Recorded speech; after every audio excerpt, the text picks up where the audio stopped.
20 June 1947 কলকাতার একটা সভাকক্ষে চলছে উত্তপ্ত বিতর্ক। বাইরে মানুষ তাদের দৈনন্দিন জীবনে ব্যস্ত, কিন্তু ভেতরে নেওয়া এই একটি সিদ্ধান্ত বদলে দিতে চলেছে কোটি কোটি মানুষের ভবিষ্যৎ। তখনও ভারত স্বাধীন হয়নি, কিন্তু প্রশ্ন ছিল, বাংলা কি এক থাকবে নাকি বিভক্ত হবে?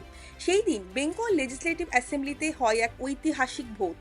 সেই বিতর্কে গুরুত্বপূর্ণ ভূমিকা নেন শ্যামাপ্রসাদ মুখার্জি। তিনি পশ্চিমাঞ্চলকে ভারতের অংশ হিসেবে রাখার যুক্তি দেন। অবশেষে ভোট হয়, আর সেই ভোটের ফলাফলই পশ্চিমবঙ্গ গঠনের পথ তৈরি করে। আজ আমরা যে Kolkata metro rail, IT hub, শিল্প, কৃষি ও সংস্কৃতির বাংলা দেখি, তার পেছনে রয়েছে সেই ঐতিহাসিক সিদ্ধান্তের চাপ। তাই পশ্চিমবঙ্গ দিবস শুধু একটা উদযাপন নয়, এটি একটি ভোটের গল্প, একটি সিদ্ধান্তের গল্প, আর একটি নতুন রাজ্যের জন্মের গল্প। আজকের ভিডিওতে আপনি নতুন কিছু শিখে থাকলে কমেন্টে লিখুন জানতাম না। আর বাংলাতে এমন আরও অনেক গবেষণা ভিত্তিক ভিডিও পেতে সাবস্ক্রাইব করুন মনীষা ভিউজ। দেখা হচ্ছে পরের ভিডিওতে আরও অনেক অজানা ইতিহাসের গল্পের সাথে বা কোনো কারেন্ট হট টপিকের সাথে। Let's talk what's boiling.